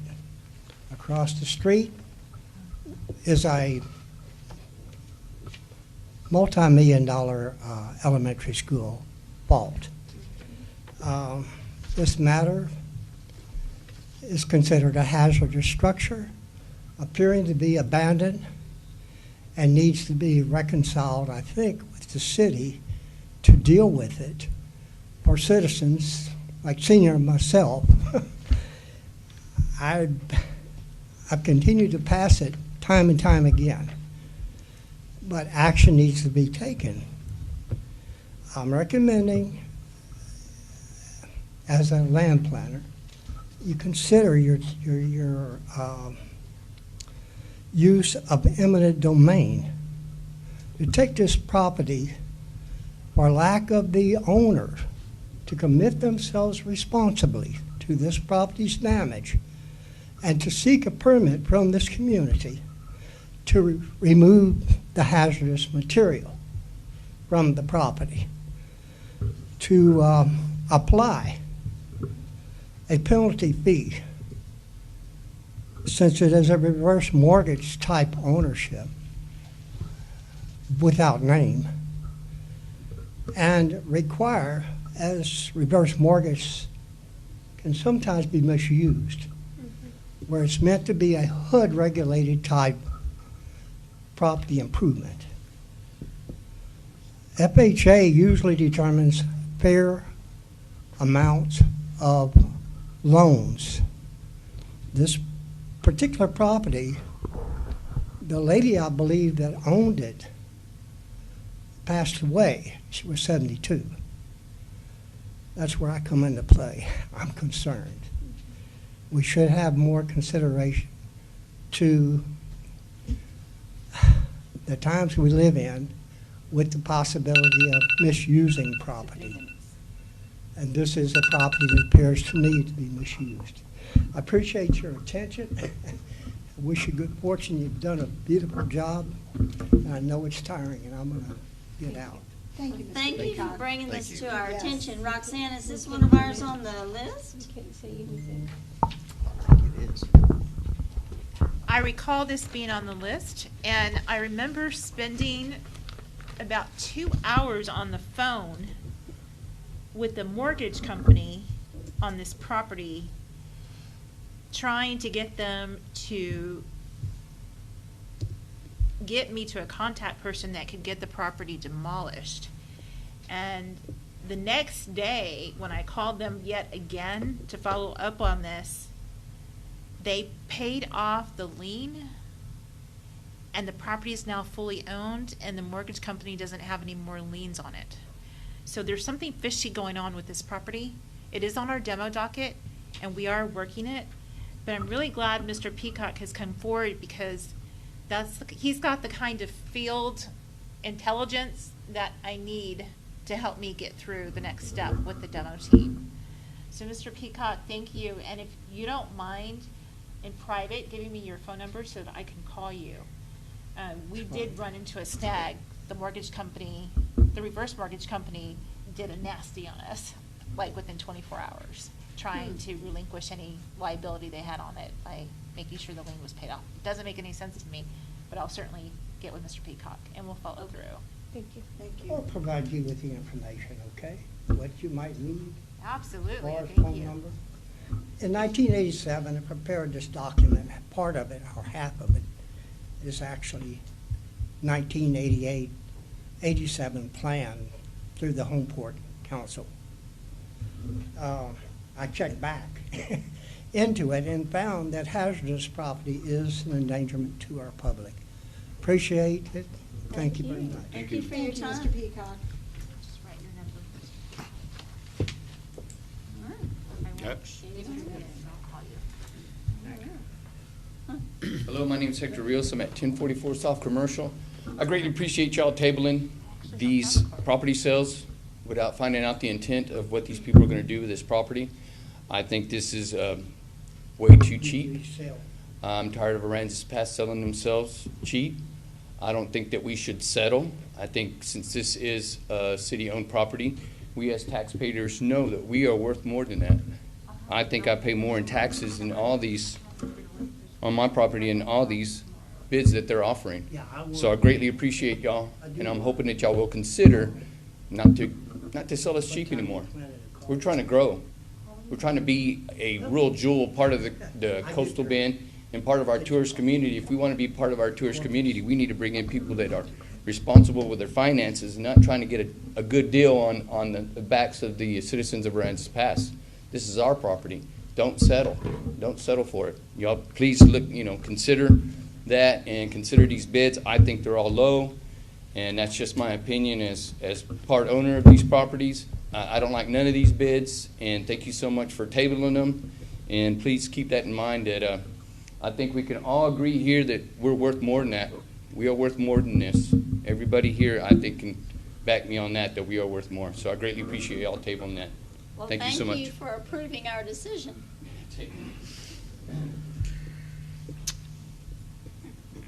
Go ahead.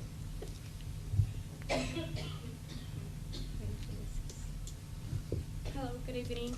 Irma Elizondo, 903 South 12th Street. Here in regards, I just finished building a new home here in Aransas Pass, 12th and McClung Street. Finished roughly at the beginning of January. The only issue that I have right now is connecting water lines. The pipe there is 2 inches, and we're needing bigger and extend the lines to the house, because in the water line that has, it's already there, it has 11 homes, so we can't add another home to it. So I was wanting to know more information about that. They said they were going to have an estimate cost, but I haven't received any other info. I have spoken to employees and other people from the city, so I was just wanting more information on that, because it's been 4 months since that, and I can't live in that house without water. And she is correct, and you acted on an item today, the American Rescue Plan, where we plan to use funding to provide extensions to areas of town that we can afford to. And just so happens the property she is talking about, I believe, is in that immediate area. But Fernando has done we've had meetings, and he's done the estimate not only for those areas, but citywide. And then once we get the engineer, once we get the administrative work done, then we are going to prioritize the citywide list. And again, I believe where she is located, that will, and we anticipate being a very high priority. And I believe the lady back there also. It's her mom. Yeah. Oh, That's okay. her Very mom. good. That is, we anticipate being high on the priority list. So what we're saying is, we believe we found the funding to help out with this, to make this a reality. And you happen to be in an area that should be a high priority. You've heard action from the council tonight to move forward on that, so that whole process is moving forward. So I think she needs a timeline. Yeah, what's It's the hard. estimate? Well, it depends on the federal government. We're waiting for the federal government to make sure that the infrastructure can be used for that purpose. We believe it can be, but we can't move forward until we get the okay from them. We anticipate that that's going to happen virtually any day, but I don't, as I've indicated to everyone, I can't make that promise until they come to us and we have a company working for us on getting that determination, on making sure that those funds can be used for infrastructure purposes. Keep in mind, as I said earlier, it can be used for 4 different areas. Infrastructure is one of those. We believe the extension of lines fit into the category of where it will be allowed. That's our belief. That's what we've been tentatively told, but I don't want to make that promise until we actually get that word from the federal government and state government, too, for that matter. Do we have a plan B? Working on a plan B? Then it goes to the budget at that point. So, We have the working on trying priority. to- We have the priority list, or we have the estimate list, and then we'll be prioritizing from that. I know exactly how much money we'll be getting. Okay. What we're talking about for this area is well within the budget of what we'll be getting. We just have to marry up the cause, or the use with the different properties, and making sure it fits into how we want to use those dollars, and make sure it fits in with the way we're going to be told those dollars can be used. We have been told, to repeat myself, we've been told that it should fit, but that's not, that and a dime won't get you a cup of coffee until the federal and state government tells us that it's okay. Bottom line is it's moving forward, and so as you acted on tonight, we want to keep this process moving and be ready to use those funds when we get that clearance. All this is brand new, the American Rescue Act. All this just came up probably about 3 weeks ago, somewhere in there. It's all brand new, and the funding is there. It's a matter of marrying up the funding with the usage. So, as far as a timeline, I'd be misleading if I gave you a timeline until we hear from the federal and state government. But they're saying they will act pretty quickly on it. So. Okay, so then I'll just have to contact and eventually do a meeting or something to see what's. When that was another point also, and that is once we get the okay to move forward for that purpose, then we're going to call a meeting of all the affected property owners and say, here is what we have to work with. Here's our timeline that we'll work within, and we'll be giving you that information once we get the okay to move forward. So you'll be called to a meeting once we get that okay. We're just waiting for that okay from the federal and state government. Okay, hopefully Irma, it's if soon. you'll send me your information, I'll make sure that you get the information as soon as we get it.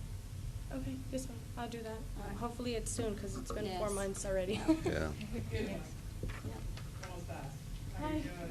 I will give you all her information, she's my client as well. Oh, okay, all right, thank you. Thank you. Sorry. So proud.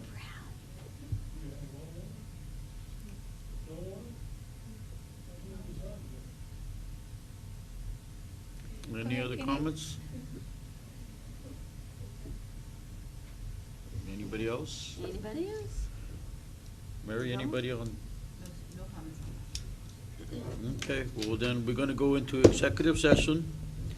Section 551.071 of the Texas Open Meeting Act to meet with his attorney to seek legal advice on a matter in which the duty of the attorney to the city council under the Texas Disciplinary Rules of Professional Conduct of the State Bar of Texas clearly conflicts with the Texas Open Meeting Act, Section 551 2021.087 deliberations on economic negotiation and discussion of due diligence pertaining to LWR proposed project with Ransom Island Partners LLC, and section 551.074 to deliberate the appointment, employment, evaluation, reassignment duties, discipline or dismissal of a public officer or employer as municipal court judge. And then we're going to go to section 551.071 of the Texas Open Meeting Act to meet with his attorney to seek legal advice on a matter in which the duty of the attorney to the city council under the Texas Disciplinary Rules of Professional Conduct of the State Bar of Texas clearly conflicts with the Texas Open Meeting Act relating to, and we're not going to do number one, and we're going to go to Com Brown Harbor Lease, GNS Marine Incorporated, and Com Brown Harbor Lease Underwater Services Incorporated, and it is 7:55.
Okay, we're going to reconvene in open session to consider and take action, if any, on any item discussed in executive action. It is 9:57. There's no action on any item. I make a motion that we adjourn. I'll second. All in favor? Aye. Yeah, yeah.